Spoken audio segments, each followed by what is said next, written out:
Feliz miércoles para todos, un gusto estar de nuevo aquí con ustedes en Voz Live, nuestra cita diaria, información y actualidad completamente en vivo. Yo soy Verónica Silveri y me pueden encontrar como @VerónicaSilveriP en todas las plataformas digitales. Antes de empezar, por favor, le digo siempre, vaya y suscríbase a nuestro canal de YouTube, allí nos encuentra como @VozMedia, comente, denos like, pulse ese pulgar arriba y comparta para que podamos llegar también a muchas más personas y muchos más hogares. Le recordamos que también estamos en vivo en Facebook y en Rumble. La noticia de hoy es la que muchos anticiparon, la victoria arrollante de Zohar Mamdani, también la victoria de los candidatos demócratas en New Jersey y Virginia, y cómo no, la proposición 50 de California que permitirá a Gavin Newsom eliminar del mapa hasta quizás a 6 senadores republicanos. Y mire, vamos a empezar entrando en materia. El candidato socialista del Partido Demócrata, Zohar Mamdani, resultó ganador de las elecciones a la alcaldía de la ciudad de Nueva York, se lo decíamos anteriormente.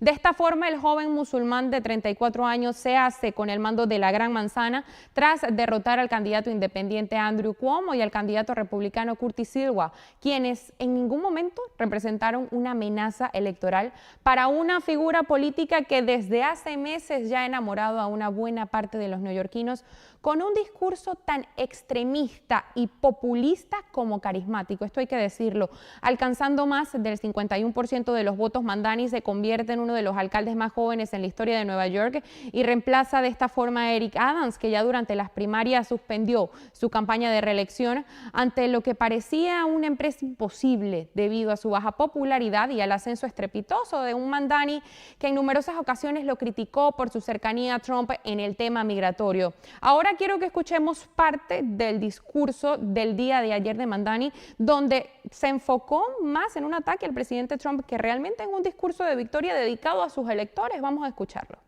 Si alguien puede mostrar a una nación traicionada por Donald Trump cómo derrotarlo, es la ciudad que lo vio nacer.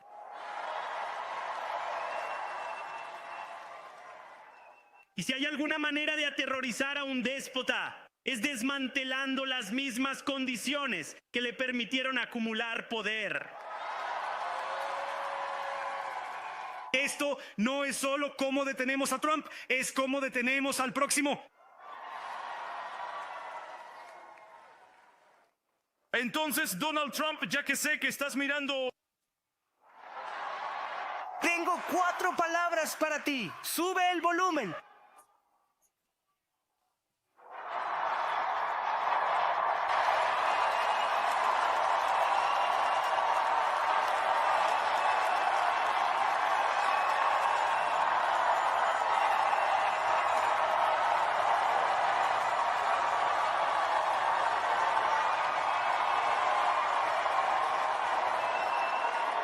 Haremos que los malos propietarios rindan cuentas porque los Donald Trumps de nuestra ciudad se han vuelto demasiado cómodos aprovechándose de sus inquilinos. Pondremos fin a la cultura de corrupción que ha permitido a multimillonarios como Trump evadir impuestos y aprovechar exenciones fiscales. Nos solidarizaremos con los sindicatos y ampliaremos las protecciones laborales, porque sabemos, al igual que Donald Trump, que cuando las personas trabajadoras tienen derechos inquebrantables, los jefes que buscan extorsionarlos se vuelven muy pequeños. Nueva York seguirá siendo una ciudad de inmigrantes, una ciudad construida por inmigrantes, impulsado por inmigrantes. Y a partir de esta noche, liderado por un inmigrante.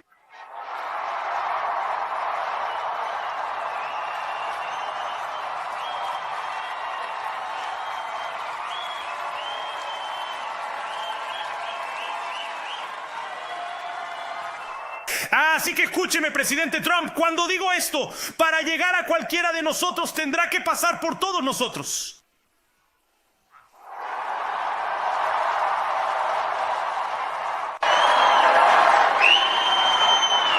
Gracias a aquellos tan a menudo olvidados por la política de nuestra ciudad que hicieron de este movimiento el suyo propio. Hablo de los dueños de bodegas yemeníes y las abuelas mexicanas. conductores de taxis senegaleses y enfermeras uzbecas, cocineros trinitenses y tías etíopes. Sí, tías. Acá de neoyorquino en Kensington y Midbury, Hunts Point. Soy musulmán. Soy un socialista democrático. Y lo más condenatorio de todo, me niego a disculparme por nada de esto. Socialista democrático, qué peligroso este discurso de Mamdani. Pudiéramos decir que quizás cuando empiece a gobernar se quitará la careta, pero creo que realmente ya no tiene ninguna careta. Se muestra tal y como es y esto es realmente grave. Para empezar vamos a conversar con nuestro reportero y redactor sobre todo esto, Santiago Hospital. Vamos inmediatamente a hacer contacto con él en nuestra redacción en Madrid para contarles la cover del día y por supuesto, Santi, darnos un resumen de las noticias de nuestra portada. Bienvenido. Un saludo, Verónica, muchas gracias. Un saludo para ti, para todo el equipo de Voz y, por supuesto, para toda nuestra audiencia. Hablabas de Mamdani, escuchábamos sus palabras de victoria. Y aunque eso recién fue hace horas, los republicanos ya creen haber encontrado la manera de convertir derrota en victoria. Invito a leer hoy una exclusiva que llevamos en nuestra web sobre la campaña republicana para aprovechar la victoria del socialista en el resto del país. El lema, tu ciudad puede ser la próxima. El objetivo de esta campaña es atraer a los votantes hispanos de cara a las midterms, recordándoles los excesos del socialismo en Latinoamérica. Compartimos hoy el primer video de esta campaña del Comité Nacional Republicano del Congreso y les contamos en qué distritos se compartirá. Ahora volvamos a hablar de las elecciones de ayer. Repasabas algunos de los resultados. Hablando sobre los resultados en Nueva York, Greg Abbott, gobernador de Texas, amenazó con imponer aranceles del 100% a quienes se muden de Nueva York a Texas tras conocer estos resultados, tras conocer la victoria de Mamdani. El propio Texas dio dos alegrías a los republicanos en una jornada mayormente negra para ellos, una jornada azul, digamos.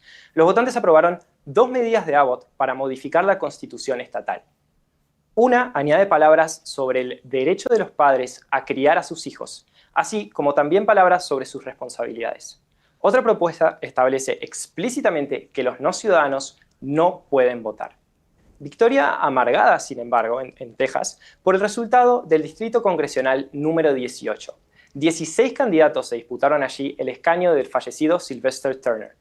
De ellos, 2 demócratas pasaron a la siguiente ronda, por lo que sin importar cuál de los dos gane, el margen republicano en la Cámara de Representantes se reducirá a solo 4 votos. Y de Texas nos vamos a Nueva Jersey. A pesar de que es un estado tradicionalmente demócrata, los republicanos tenían esperanzas de hacerse con la gobernación. Esperanzas que se vieron frustradas por la cómoda victoria de Michael Sheridan. Los azules también se quedaron con la gobernación de Virginia. Abigail Spanberger será la próxima gobernadora allí, pero no solo. Los demócratas ganaron también la vicegobernación y la Fiscalía General, esta última con el polémico candidato Jane Jones.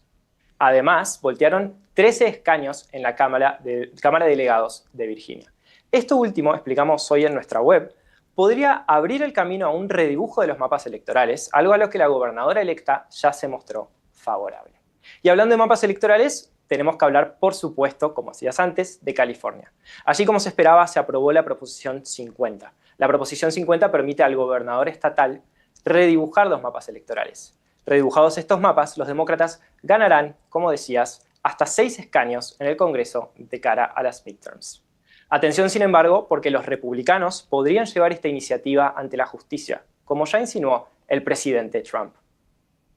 Muchas gracias, Santi, porque nos das un resumen mucho más amplio. Se habla de Mamdani y también pues de las gobernaciones más importantes, pero realmente las elecciones fueron mucho más amplias. ¿Qué más noticias tenemos en la portada de nuestra web, Santi?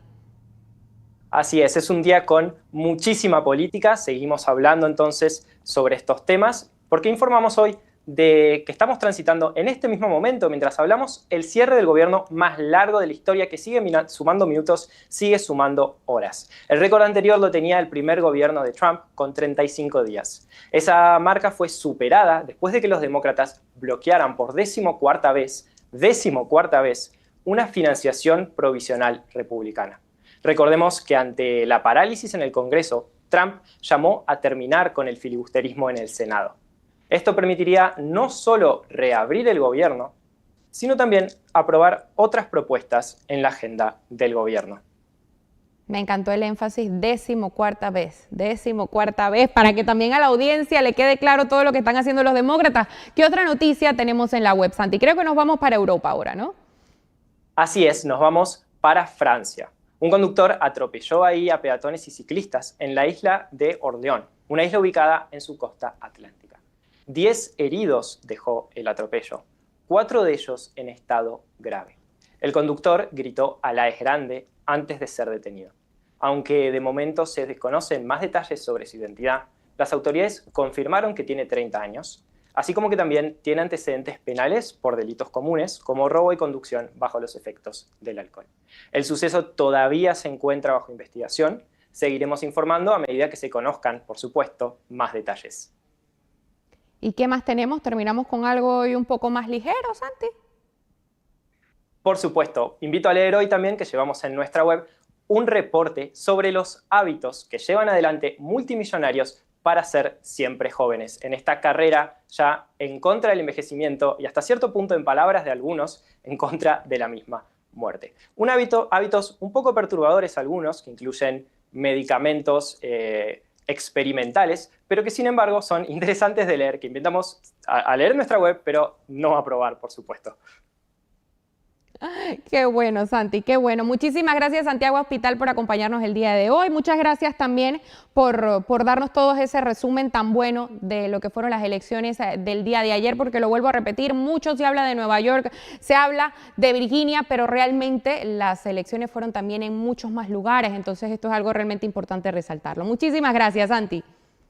Así es, gracias a ti.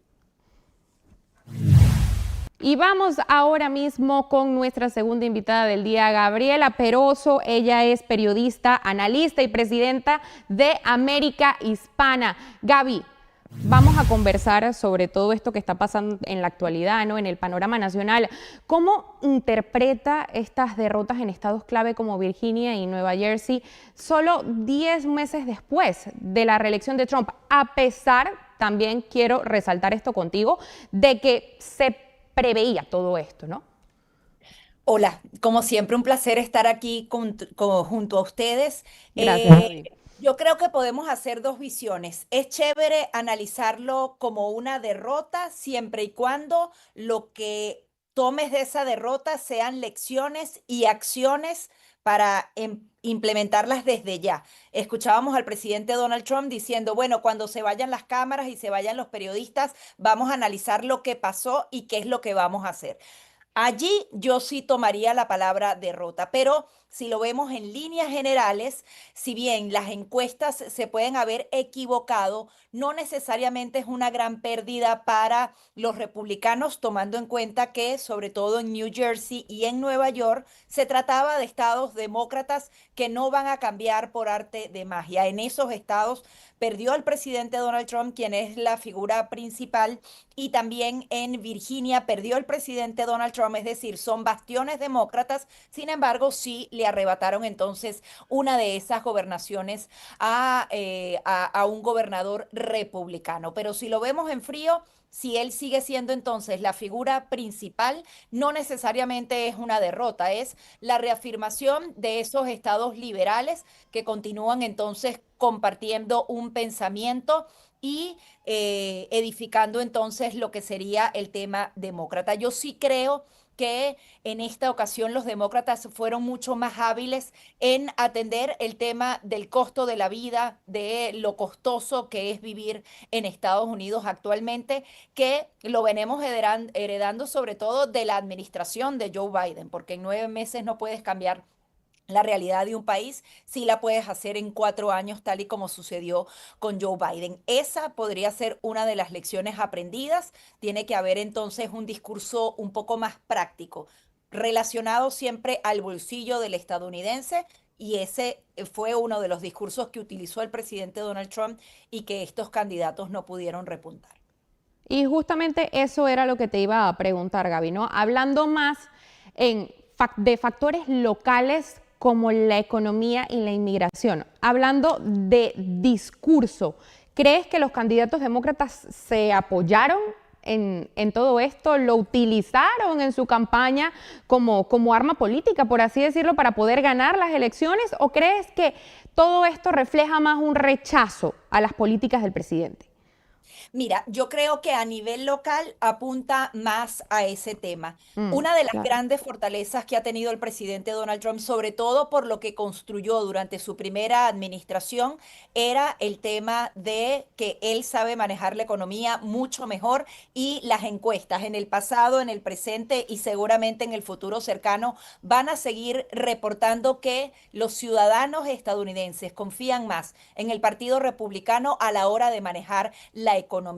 ¿Qué ha pasado? Que fue tan grave lo que tuvimos que vivir durante la administración de Joe Biden, una inflación que llegó al 9% y sabemos que se acumula. Acuérdate que cuando baja el 2% no es que mágicamente empiezan a bajar esos precios, es que se quedaron y ahora la aceleración es 2%, pero siempre se va sumando ese dígito. Cuando tú tienes que sobrevivir a eso, ahora con el pasar del tiempo, puedes culpar a esta administración que no necesariamente lo ha hecho más rápido y que han hecho los demócratas. Es decir, bueno, el presidente Donald Trump se ha centrado más en el Medio Oriente, en hablar con Rusia, en tratar entonces de buscar el Premio Nobel de la Paz y no se ha centrado en los temas locales. Y a partir de allí empiezas a decir el costo del servicio que estás pagando de electricidad, de cualquier servicio público que estás pagando, achacárselo a él. Pero, por ejemplo, en estados como New Jersey, realmente se lo puedes achacar cuando siempre han mandado los demócratas.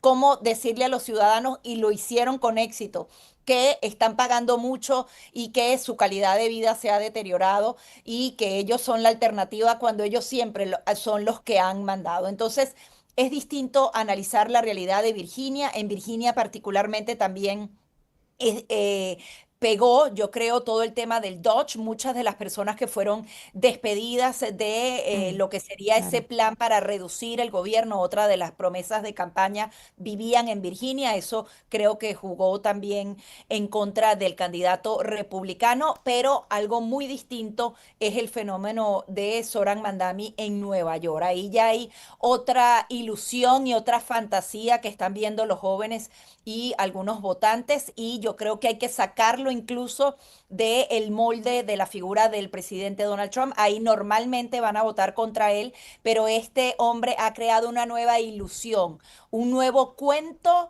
con el que te quieres dejar convencer.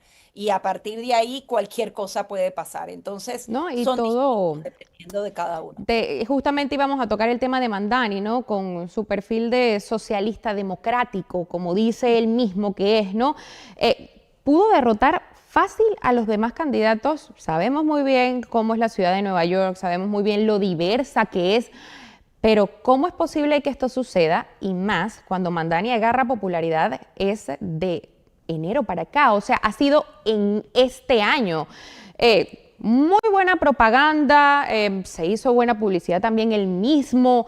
¿Cómo es posible que esto suceda? Y ahí ya no estoy hablando de demócratas versus republicanos, estamos hablando de un personaje como Mamdani. Yo hoy veía las redes sociales, que obviamente pues están plagadas de todo esto también, y Claro. me impresionaba ver que muchos de los comentarios de los posts eran en apoyo a Mamdani, y la gente que lo criticaba tenía muchos comentarios de gente diciendo, pero ¿por qué lo criticas si es tan bueno?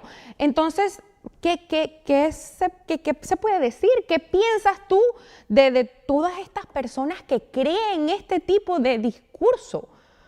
Bueno, hay tres factores que juegan a favor de Zohran Mamdani y que él supo aprovechar de una manera magistral, porque hay que decir, su campaña fue muy, muy buena. En primer lugar, es un hombre carismático, simpático, fresco. Muchas personas utilizan esa palabra, la juventud adicionalmente juega a su favor y él lo ha sabido manejar, y él combina el tema del carisma con la inteligencia, que no necesariamente le pasa lo mismo a Ocasio Cortés, por poner un ejemplo.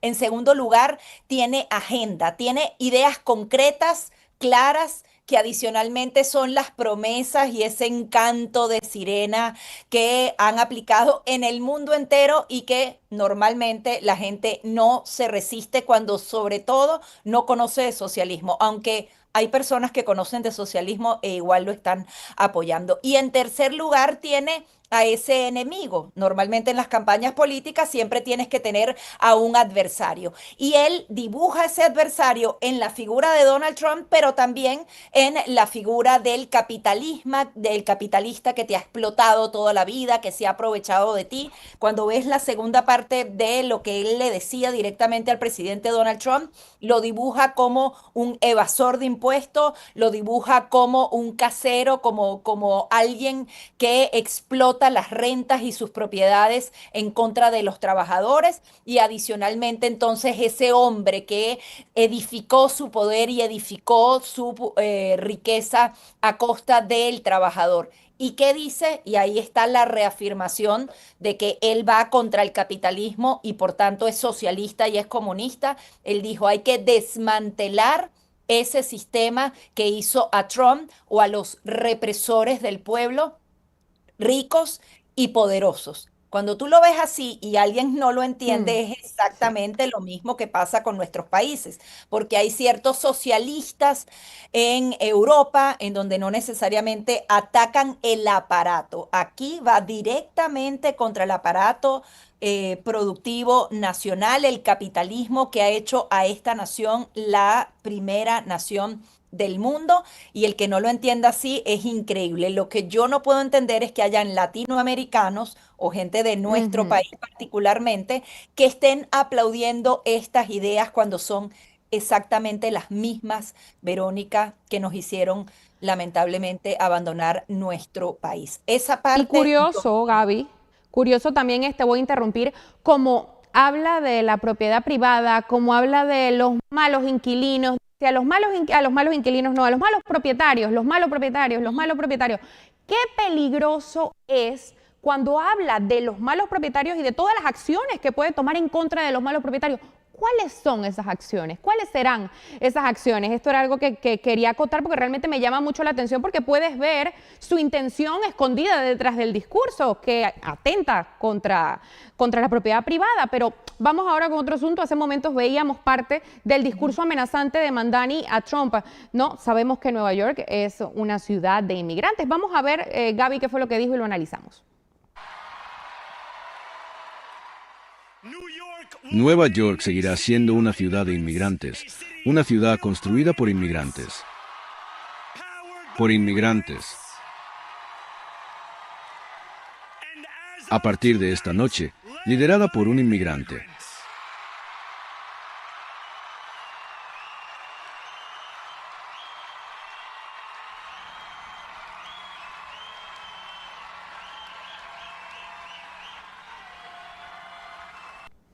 Gaby, tú y yo somos inmigrantes, pero ¿qué pasa con los americanos, no? ¿Qué opinión te deja esto? A mí me suena que la inmigración aquí es un tema que se puede comparar como Chávez, por lo menos en Venezuela, decía a la gente de bajos recursos, ¿no? Y todo el poder para la gente de bajos recursos, todo el poder para los inmigrantes.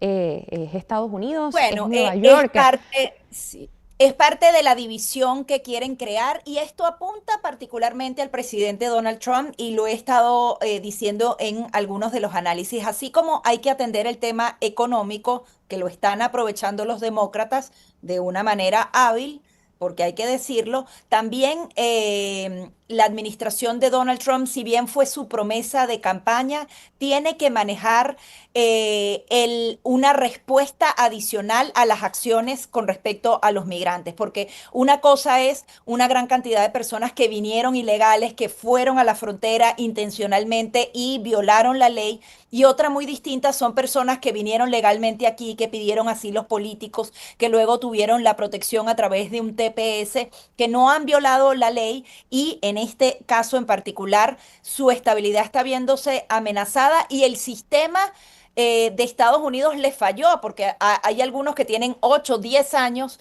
esperando la respuesta, por ejemplo, para un asilo político, otros habían mentido con el asilo, pero ahí hay un vacío en el sistema y hay algunas sutilezas en el tema migratorio que deberías explicar. Si bien estas personas no van a votar, podrían entonces influir en el voto de otros ciudadanos que tienen nexos directos con ellos. Yo creo que esto se tiene que trabajar en los próximos 12 meses antes de esas elecciones de medio término, por lo menos a algún nivel, porque van a seguir este tipo de discurso. Y con respecto a la propiedad privada, este hombre va a frizar los alquileres y eso va a sacar una cantidad de propiedades del sistema, va a hacer que mucha gente se venga a Florida. Me llamaba la atención lo que decía el gobernador Ron DeSantis, decía en Nueva Jersey, hace 4 años hubiésemos hecho las elecciones y hubiese ganado el republicano. El tema es que está todo el mundo viniéndose para Florida. Va a pasar entonces lo mismo con Nueva York, o Andrew Cuomo podía ganar antes de la migración en la pandemia por los impuestos elevadísimos que pagan en Nueva York hacia Florida.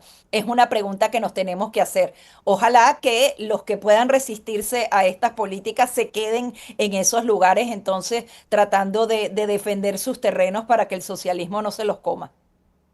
Gaby, me hablabas sobre en qué tenían que enfocarse los republicanos para las elecciones de medio término. Me hablabas de economía, me hablabas de inmigración, pero ¿crees que también deben hacer un poco más por, voy a decir publicitar, sabiendo que la palabra es propaganda, todas sus buenas políticas, todo lo que han hecho, porque también los medios de comunicación influyen muchísimo y el mainstream media y todos estos medios de comunicación grandes se encargan de atacar, y realmente las noticias positivas suelen pasar por debajo de la mesa y muchas veces también lo vemos en redes sociales. ¿Qué más debe hacer el Partido Republicano para llegar bien posicionado a las elecciones de medio término?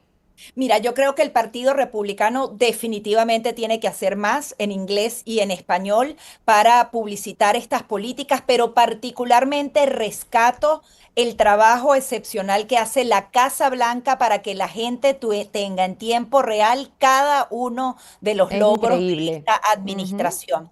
No necesitan La Voz de América ni ningún tipo de plataforma del gobierno, lo hacen a través de las redes sociales, a través de YouTube. Entendieron que la vía digital es absolutamente necesaria. Esa cuenta de Rapid Response, tú lo sabes y yo lo sé, es el alimento diario de los programas que nosotros hacemos, y pasa exactamente lo mismo en inglés. Eso es un trabajo magistral. El tema es que obviamente con los medios no puedes, porque ya es una lucha que depende de otros, aunque se están haciendo algunos cambios fundamentales en algunos grandes medios de comunicación acá en Estados Unidos, y ellos han tenido que retroceder un poco.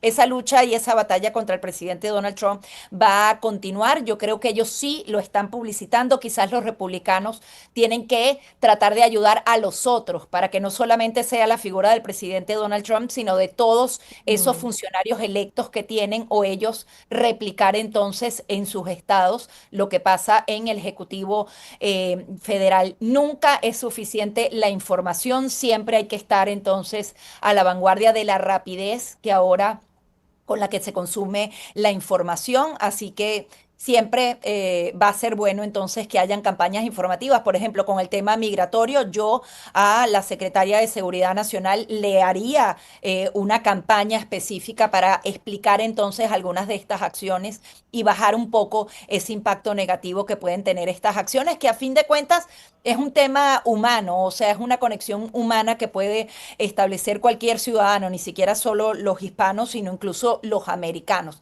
Tratar entonces de contrarrestar parte de la negatividad de algo que es doloroso, pero que era absolutamente necesario por lo que votaron los americanos en las elecciones pasadas.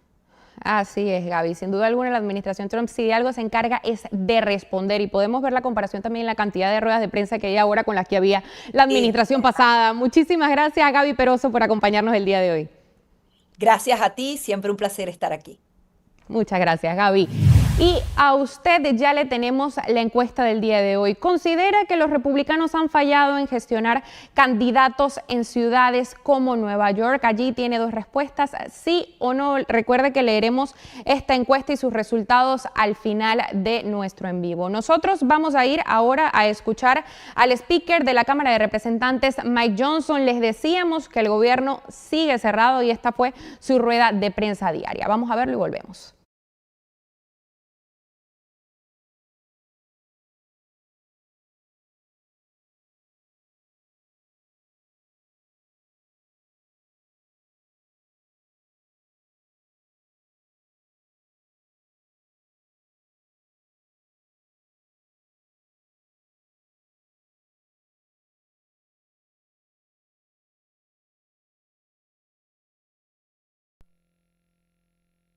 término. Muchos de ellos han estado trabajando tan duro durante las últimas semanas en sus distritos tratando de ayudar a sus electores a navegar el caos tal como fue creado por el cierre demócrata. Ahora estamos en el día 36 y es un triste hito en nuestra historia. Este es el cierre más largo de cualquier gobierno en nuestra historia y también han hecho historia de varias maneras que hemos recapitulado cada día en nuestras conferencias de prensa diarias. Recuerden, esta es la primera vez en la historia de América que algún partido ha tenido la audacia de cerrar el gobierno por una resolución continua, totalmente limpia y no partidista. Yo dije ayer, y estoy siendo honesto, ninguno de nosotros imaginó que estaríamos aquí en este momento. No podíamos haber imaginado que los demócratas estarían dispuestos a forzar a las familias a pasar hambre y a los trabajadores a perder sus cheques de pago durante 5 semanas seguidas, 50 días más. Y nunca imaginamos que estarían dispuestos a usar el dolor de las familias estadounidenses con tal desprecio imprudente. Pero eso es lo que estamos viendo y es inconcebible. A pesar de las 15 oportunidades que han tenido para reabrir el gobierno, han votado 15 veces para mantenerlo cerrado. Ese es el número al que todos deben prestar atención, todos los estadounidenses que están sufriendo por esto. Necesitan entender que los republicanos han votado 15 veces para abrir su gobierno y los demócratas han votado 15 veces para cerrarlo. Votaron para negar sueldos a los trabajadores, para detener el flujo de fondos de SNAP a las familias hambrientas y todo lo demás. Y aún así, de alguna manera tienen la audacia de ir a la televisión nacional y manipular a la gente estadounidense e intentar pretender que de alguna manera el Partido Republicano tiene alguna culpa en esto. Es el ejemplo más escandaloso de manipulación política que hemos visto y día tras día han afirmado sin ningún mérito que este cierre se trata de alguna manera de la atención médica. Es una mentira descarada y lo saben. Intentaron unir dos temas totalmente no relacionados, la expiración de los subsidios de COVID de Obamacare y la financiación básica del gobierno federal. Esas son dos cosas totalmente distintas. Los republicanos siempre han estado dispuestos a tener una conversación sobre los subsidios de la era COVID y cómo hacer que Obamacare y la atención médica sean más asequibles. Pero no lo haremos y no deberíamos hacerlo como rehenes en su juego político. De ninguna manera era necesario o apropiado cerrar el gobierno para tener discusiones bipartidistas sobre los subsidios. La realidad es que los demócratas podrían haber evitado todo este caos y todo el dolor, todo lo que han infligido a las familias estadounidenses, simplemente votando a favor de la resolución continua, limpia y no partidista, el documento simple de 24 páginas, tal como lo hicieron 13 veces bajo la administración de Biden. Podrían haberlo aprobado hace 47 días después de que la Cámara lo hiciera. Hicimos nuestro trabajo y lo enviamos allí.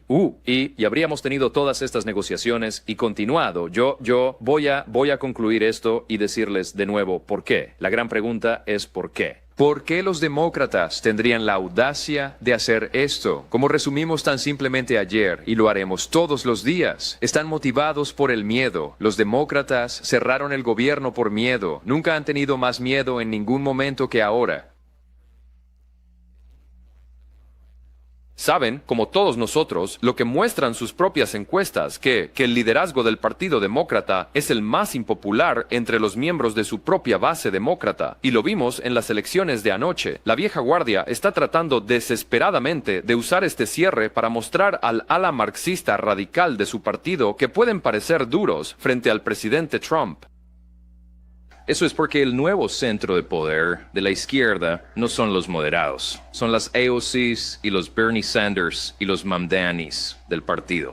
Son los activistas que creen que el capitalismo es malo, que desprecian los principios fundacionales de su propio país. Ellos afirman que la salvación de nuestra nación vendrá con un gobierno más grande y más burocracia. Mira lo que sucedió anoche en la ciudad de Nueva York. Por primera vez en la historia de Estados Unidos, un socialista declarado y abiertamente proclamado ha sido elegido como alcalde de la ciudad más grande de América. Zohran Mamdani es, sin duda, la mayor victoria para el socialismo en la historia del país y es la mayor pérdida para el pueblo estadounidense. Él es verdaderamente un marxista comprometido, y los resultados de esa contienda te dicen todo lo que necesitas saber sobre hacia dónde se dirigen los demócratas y su partido. Desde los puestos secundarios hasta su liderazgo, los demócratas se han alineado detrás de los candidatos socialistas. Hakeem Jeffries, como sabes, es el demócrata de mayor rango en la Cámara. Dio su total bendición a Mamdani y su agenda socialista. Chuck Schumer, el demócrata de más alto rango en el Senado y el líder judío de más alto rango en América, coqueteó con respaldar a Mamdani hasta el amargo final. Nunca mindes el hecho de que Zoran ha adoptado una retórica antisemita y prometió arrestar al primer ministro de Israel si visita la ciudad de Nueva York nuevamente. Y luego está el presidente Obama, quien llamó a Mamdani durante el fin de semana para extender sus elogios y actuar como un consejero para el joven socialista. No puedes inventar estas cosas. El hombre que hizo que la atención médica fuera inasequible con su propio esquema socialista está asesorando al hombre cuyas falsas promesas seguramente harán la vida insoportable para millones de neoyorquinos que no pueden permitirse huir de la ciudad. Como dijimos desde este podio cada mañana, hablamos de Mamdani por dos razones. Es un indicador porque los demócratas de la Cámara de Representantes, muchos de los cuales representan distritos mucho menos azules que la ciudad de Nueva York, lo han acogido con los brazos abiertos y porque su tipo de marxismo es realmente un indicador para los demócratas a nivel nacional. Nosotros señalamos que otras grandes áreas metropolitanas en el país están enfrentando la misma amenaza con candidatos similares a Mamdani. Y vamos a seguir denunciando su esfuerzo por hacer que el socialismo y el marxismo sean comunes y normalizados en América. Las familias trabajadoras que observan esto tienen derecho a saber que el socialismo y el comunismo no están confinados solo a la ciudad de Nueva York, están llegando rápidamente a una ciudad cerca de ti a menos que te levantes y hagas oír tu voz de sentido común. Mientras los demócratas se atan al carro de la agenda socialista, los republicanos van a seguir actuando de buena fe en nombre de los estadounidenses trabajadores y recordaremos a una nueva generación de estadounidenses las dolorosas e ineludibles realidades de la historia. Tendremos mucho más que decir sobre esto en los próximos días. No hubo sorpresas anoche, solo resumiré sobre la elección y luego cederé a algunos de nuestros estrellas de segundo año aquí. No hay sorpresas. Lo que sucedió anoche fue que los estados azules y las ciudades azules votaron azul. Todos lo vimos venir y nadie debería interpretar demasiado los resultados de las elecciones de anoche. Las elecciones de años no electorales no son indicativas de lo que vendrá. Eso es lo que nos enseña la historia. Por cierto, es digno de mención que Zohran Mamdani, él mismo solo recibió un poco más de 1 millón de votos, 1.036.000 votos. Hay 8.3 millones de residentes en la ciudad de Nueva York. Si vives con diabetes tipo 2, lo último que necesitas es otra factura costosa. Con Voz Salud tienes atención médica ilimitada, laboratorios con descuento y medicamentos gratis, incluyendo insulina, para que puedas cuidar tu salud sin afectar tu bolsillo. Todo desde solo $1 al día. Visita salud.voz.us y toma el control de tu salud.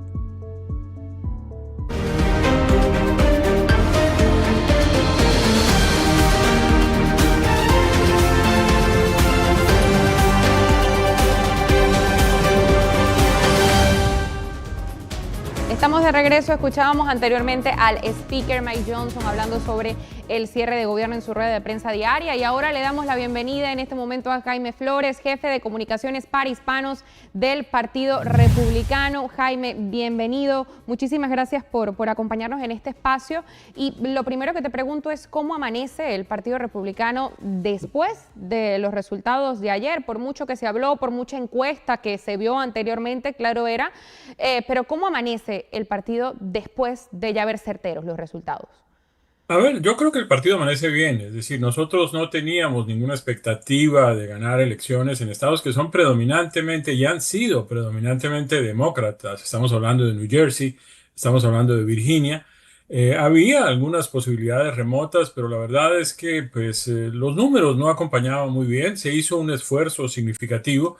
Nosotros estamos plenamente convencidos de que hicimos el trabajo como debíamos hacerlo. Tal vez hay algunas cosas que mejorar, algo que ajustar. Hay que aprender lecciones de todos estos momentos que no son exactamente como uno quisiera que fueran. Pero pues estamos optimistas. Creemos que las cosas están bien. Estamos convencidos de que pues se está haciendo lo que el presidente prometió a lo largo de su campaña que iría a hacer. Lo de Nueva York nos parece pues que es lamentable porque es muy triste que los neoyorquinos hayan escogido el camino equivocado eligiendo a un comunista, pues que ya en el mismo discurso de aceptación de su triunfo pues ya comenzó a mostrar un poco sus verdaderos colores. Realmente grave, grave lo de Nueva York. Vamos a conversar en breve de eso. Ahora vamos a New Jersey. Vimos un alto apoyo a la candidata demócrata por parte de los hispanos. ¿Crees que esto puede reflejar un descontento quizás con las medidas migratorias? Porque los datos parciales de fin de semana muestran a la candidata con un apoyo similar al de 2021 en ciudades hispanas clave de Nueva Jersey. En conjunto superior al de 2020-2024, pero inferior al de 2016-2017. Es decir, la tendencia ha cambiado ligeramente de cara a 2026. Allí justamente estamos viendo los gráficos. ¿Qué me puedes decir sobre el caso de Nueva Jersey?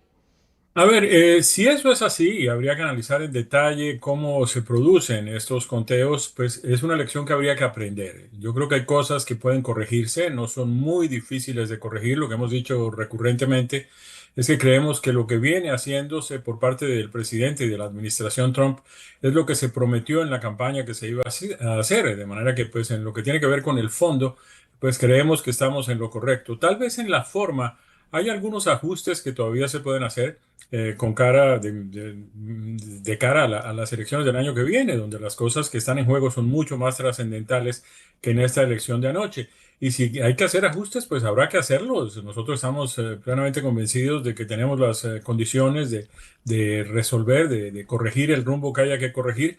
Yo insisto, en lo importante, en lo que tiene que ver con el fondo, las cosas están bien. Tal vez en la forma hay algunos ajustes por hacer. Ahora aprovechamos que estás con nosotros, Jaime. Vamos a abrirle a nuestra audiencia la segunda encuesta del día de hoy. La pregunta es la siguiente: ¿considera usted que las políticas migratorias de Trump están pasando factura entre los hispanos? Allí tiene dos opciones, sí o no. Recuerde que esta encuesta la leemos al final de este programa. Ahora sí, vamos con Mamdani. Jaime, ¿qué debe hacer el Partido Republicano? Porque tener ahora un candidato como Mamdani en la alcaldía más importante del país, ¿crees, y te pregunto, crees que puede ser un obstáculo de la administración? Recordemos Eric Adams, nos guste más, nos guste menos, haya sido nefasta su gestión, en algunos momentos buscó cooperar con la administración, pero ahora con Mamdani, ¿cómo crees que vaya a ser esa relación? Porque es que lo decías tú claramente y en su plan de gobierno se ve abiertamente comunista, ¿no? ¿Cómo se puede hacer en este caso? A ver, la ciudad de Nueva York, en las dificultades económicas en que ha estado tradicionalmente desde hace varias décadas, pues va a necesitar apoyo del gobierno federal. Yo no creo que el gobierno federal esté interesado en darle recursos a la ciudad de Nueva York para que empiece a regalar cosas. Es decir, cuando el presidente ha dicho, y lo dijo en su campaña, y prometió que no iba a haber más free lunch aquí en los Estados Unidos, que la gente tendría que trabajar, que la gente tendría que acogerse a que el dinero de los impuestos se gaste de manera responsable y de manera eficiente. Y si la ciudad de Nueva York empieza a pedir dinero para pues, generar automercados donde la gente pueda comprar cosas con precios controlados o donde se va a gastar 900 millones de dólares en tratar de reducir las tarifas de unos autobuses que no necesariamente prestan el mejor servicio, donde va a haber pues desfinanciación de la policía y otras cosas, que es lo que ha prometido el candidato Mamdani, hoy elegido pues nuevo alcalde de la ciudad de Nueva York, pues obviamente el gobierno federal no va a estar con las manos abiertas entregándole recursos a la ciudad de Nueva York. De manera que pues para que el gobierno federal apoye a la ciudad de Nueva York, estos programas, estos gastos que se van a hacer, tendrán que ser pues debidamente, minuciosamente analizados, y si están dentro del marco de lo que tiene sentido común, pues seguramente se asignarán, y si no, pues no se asignarán.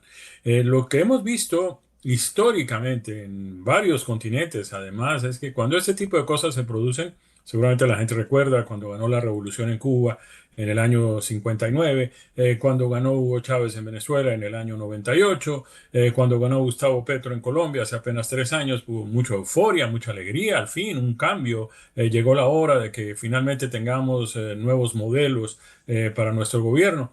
Y esto es lo que seguramente está pasando en esta resaca neoyorquina de hoy. Pero cuando las cosas empiecen a producir los resultados que hemos visto que se produjeron en la Unión Soviética, en los países de Europa del Este, en Cuba, en Venezuela, en Colombia, en Nicaragua, pues la gente ya va a comenzar a ver las cosas de una manera diferente y en ese momento vamos a estar muy cerca de las elecciones de medio término de noviembre del 2026. Y por eso muchos no entendemos como latinoamericanos, como un venezolano, como un cubano, cómo pueden votarle a alguien con este mismo discurso que fue el que destruyó su propio país. Jaime, como colombiano que eres, también te tengo que preguntar sobre tu opinión, ¿no? Sobre la celebración de Petro por Mamdani en sus redes sociales. Sabemos también claramente que Mamdani ni condena a Díaz-Canel, no condena tampoco a Maduro, y ahora esta celebración de Petro por su victoria. A ver, ¿qué me puedes decir sobre esto? A ver, Petro hace este tipo de manifestaciones públicas no pensando en nosotros, en el público internacional. Él cree que eso le trae réditos políticos inmediatos, cortoplacistas dentro de la gente que él espera que vote por su coalición de gobierno, por su grupo de izquierda en las elecciones del año que viene. Es la razón por la que él lo hace, todos estos enfrentamientos. A él no le importa llevarse el país por agua abajo como lo viene haciendo, con tal de poderle demostrar a su base política que él es el todopoderoso capaz de enfrentar al presidente de los Estados Unidos pues lo ha venido haciendo y miren ustedes el precio que está pagando a título personal, a título familiar, a título de sus colaboradores más cercanos que ya están incluidos en la lista de la OFAC. Eso no le va a llevar a ninguna parte, ya fracasaron en eso líderes mucho más importantes y mucho mejor capacitados que él. No va a ser Gustavo Petro el que logre sacar eso adelante. De manera que pues seguimos al frente, el país tendrá que elegir a un nuevo líder, un nuevo presidente, Colombia me refiero, el año que viene. Nosotros aquí en los Estados Unidos tendremos que elegir un nuevo Congreso y tendremos en cuenta cómo le va al señor Mamdani con todas estas políticas que ha venido promoviendo en sus discursos de campaña y vamos a ver cómo a la hora de ejercer, es muy distinto hacer campaña prometiendo cosas que a la gente le gustan, que le suenan bonito y después tener que enfrentar un gobierno para ejecutar esas promesas. Así es, del dicho al hecho hay mucho trecho. Lo que sí es que el dicho de Mamdani nos preocupa a todos. Seguimos hablando ahora del Partido Republicano. Quiero que escuchemos un video de Vivek Ramaswamy dirigido al partido. Vamos a escucharlo. Nos dieron una paliza en Nueva Jersey, Virginia y la ciudad de Nueva York. Los demócratas arrasaron en los tres. Hay dos lecciones clave para los republicanos. Escuchen con atención. Número 1. Nuestro lado necesita centrarse en la asequibilidad. Hacer que el sueño americano sea asequible. Reducir los costos de electricidad, los costos de comestibles, los costos de atención médica y los costos de vivienda. Y explicar cómo lo vamos a hacer. Y, número 2, eliminen la política de identidad. No le conviene a los republicanos. No es para nosotros. Ese es el juego de la izquierda progresista, no el nuestro. No nos importa el color de tu piel o tu religión. Nos importa el contenido de tu carácter. Eso es lo que somos. ¿Qué intenta mostrar Vivek Ramaswamy con este video? ¿Cuáles son tus opiniones sobre esto? Bueno, él trata de llamar la atención, es decir, nosotros hemos venido insistiendo en eso. La verdad es que vuelvo a insistir, creo que vale la pena pensar en la posibilidad de hacer algunos ajustes, pero yo no creo que haya que hacer ningún tipo de cambio radical en lo que venimos haciendo. Los números nos están favoreciendo. Lo que ha sucedido, yo quiero insistir en eso, ha sucedido en estados que de todas maneras no iban a votar por nosotros, estados que de ninguna manera podemos cambiar a rojos con mucha facilidad. De manera que sí, hay que hacer algunos ajustes. Me parece, por ejemplo, en el tema migratorio, que tanto se dice que a los hispanos esto puede haberlos llevado, sobre todo en el estado de New Jersey, a votar en contra de los candidatos republicanos. A mí me parece que no es tanto lo que está sucediendo como la percepción que la gente se está llevando a través de lo que vienen informando las grandes cadenas de televisión, tanto hispanas como anglo. Yo creo que nosotros tenemos que hacer un trabajo de comunicación mucho más directo. Tenemos que tratar de llegarle a la gente más con los hechos que se vienen produciendo para justamente cambiar esa percepción equivocada de lo que está pasando. Lo que está sucediendo en materia migratoria y en materia de deportaciones no es necesariamente dirigido exclusivamente a los hispanos en los Estados Unidos. Por el contrario, de esos más de 7 millones de personas que dejó entrar la administración pasada, que es la culpable de que estemos atravesando por esta dificultad, la mayoría no eran necesariamente hispanos. Y la mayoría esa de no hispanos que llegaron a los Estados Unidos, a quienes primero perjudican es justamente a los hispanos, que estamos arriesgados aquí desde hace 3, 4 décadas, porque vienen por nuestros empleos, por nuestra vivienda, por nuestras escuelas, por nuestros hospitales, vienen detrás de todo esto que con tanto trabajo conquistamos. De manera que Es ahí donde tenemos que trabajar, justamente en transmitir ese mensaje de la manera adecuada para que la gente entienda que lo que tiene la administración, cada rato me encuentro con gente que me dice es que Trump es anti-inmigrantes, es que los republicanos son anti-inmigrantes, nada que ver. Lo que somos es anti-ilegalidad, lo que creemos es que debe haber una inmigración en los Estados Unidos, siempre la ha habido, ordenada, legal, responsable, para que todos pues podamos vivir en paz en este país.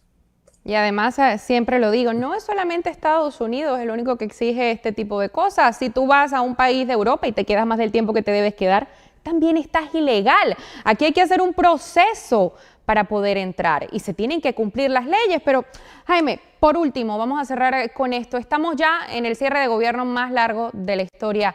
Thune señaló ser optimista de que podrían abrir antes del fin de semana. ¿Ves que esto sea posible? Porque justamente tanto Schumer como Jeffries han pedido una reunión inmediata con Trump y con los líderes republicanos. ¿Cuánto más se va a extender esto? A ver, el presidente inclusive ya reunió a los senadores republicanos y les dijo que hay que acabar con el filibusterismo, es decir, lo que llaman ellos pues la decisión nuclear, que es con mayoría simple poder aprobar los proyectos de ley que hay y resolver estos temas para reabrir el gobierno. Si los republicanos tienen un cierto temor, porque si esto se aprueba dentro de un gobierno republicano, es muy probable que cuando venga un gobierno demócrata, pues ellos vayan a hacer lo mismo. Ellos van a hacer lo mismo de cualquier manera, independientemente de que los republicanos lo hagan en esta administración. De hecho, ya trataron de hacerlo en la administración Biden. Trataron de rellenar la Corte Suprema de Justicia para tener más jueces a su favor. Trataron también de eliminar las leyes de identificación de los votantes y de que los no ciudadanos puedan votar y ese tipo de cosas que ellos acostumbran a hacer. Seguramente lo van a hacer y van a acabar con el filibusterismo también para poder gobernar con mayoría simple.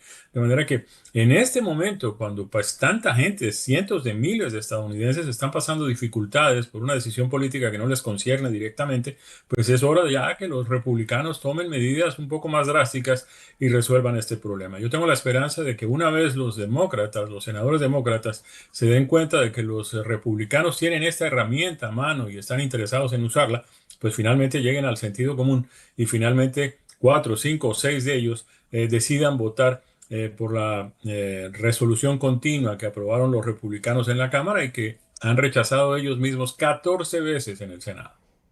Impresionante. Esperemos que así sea. Jaime Flores, muchísimas gracias por acompañarnos el día de hoy. Gracias a ti, muchas felicidades. Siempre es un placer estar con la gente de Voz Media. Muchísimas gracias, Jaime.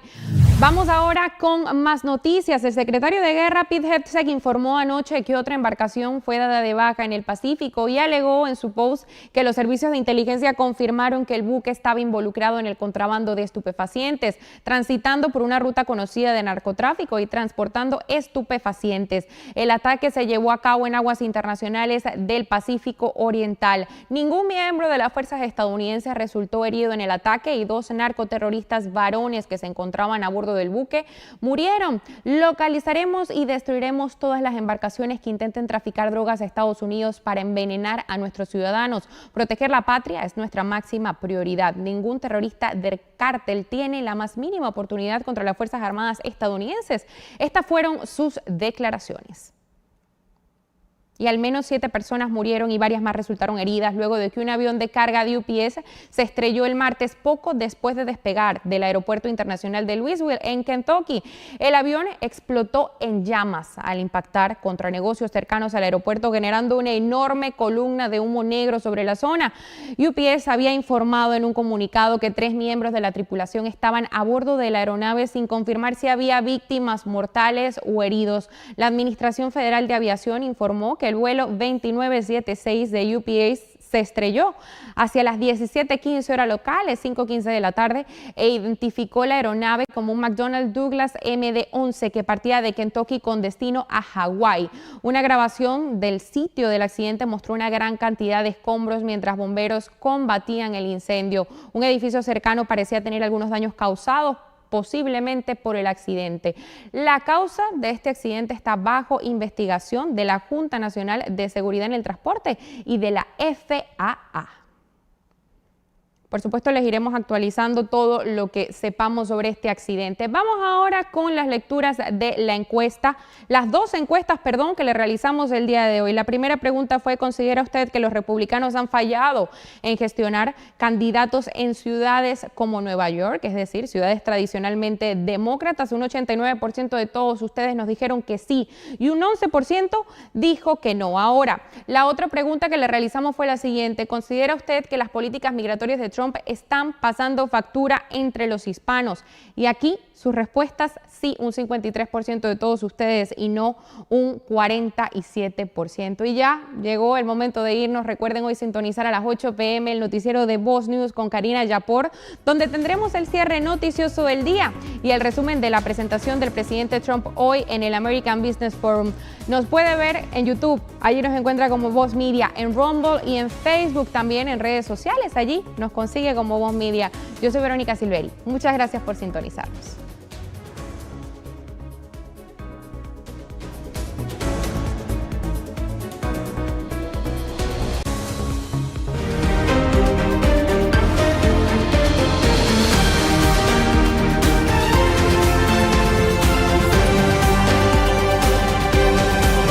Llevar a tu familia al médico no debería